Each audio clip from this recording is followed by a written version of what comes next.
мавқеъ ва ӯҳдадориҳои падар. дили хайрхоҳ тақдим мекунад. барнома барои аҳли оила. ту барои ман азизӣ. таъиноти ҳақиқии шавҳар. худованд чунин андешид ки оила, падар, модар ва фарзандон дар ин ҷаҳон чун як бастаи комил вуҷуд дошта бошад. хонаро макони хушбахтию саодатмандӣ гардонидан вазифаи танҳо модар нест. падарон низ майдони муҳими фаъолияти худро доранд.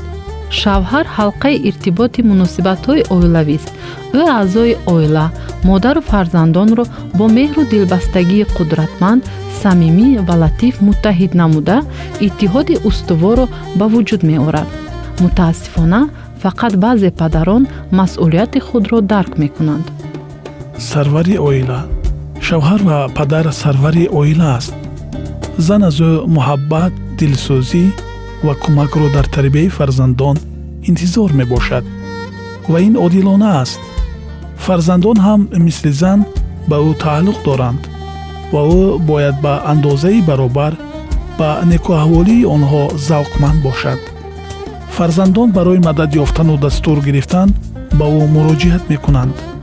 падар бояд дар бораи зиндагӣ тасаввуроти дуруст дошта бошад ва бидонад ки чӣ гуна таъсир ва муошират барои оилаи ӯ қобили қабул аст. шавҳар бояд саҳми худро гузорад, то оиларо хушбахт гардонад. ташвишу корҳои ӯ ҳар қадаре ки вазнин набошанд, набояд шодии оилаашро тира созанд. ӯ бояд бо табассум ва суханони хушу форам ба хона баргардад. падар қонунгузор. падар маркази оила аст ки аъзои оила дар гирди ӯ ҷамъ мешаванд. ӯст қонунгузори оила ки дар хислаташ сифатҳои қавитарин, ғайратнокӣ, ҳадафнокӣ ва фаъолияти судманд зоҳир мегарданд. нуфузро бо фурӯтанӣ тавъам созем. шавҳар мардонагии худро бо пайваста ҳимоя кардани мавқеи сарвари оила буданаш собит намесозад.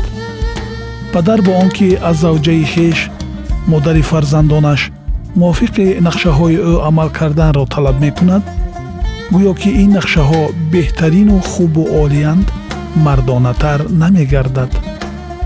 таҷрибаи пухтаю баркамол лозим аст.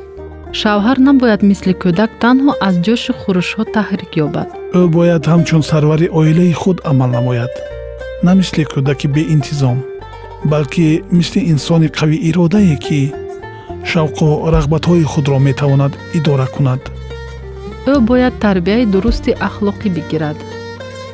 вақте дар масъалаҳои камаҳамият кор тавре сурат мегирад ки мувофиқи хости шумо нест ва шумо наметавонед сабру таҳаммул, некию муҳаббатро зоҳир намоед, пас нишон медиҳед ки ҳикматро мушовири худ интихоб накардаед.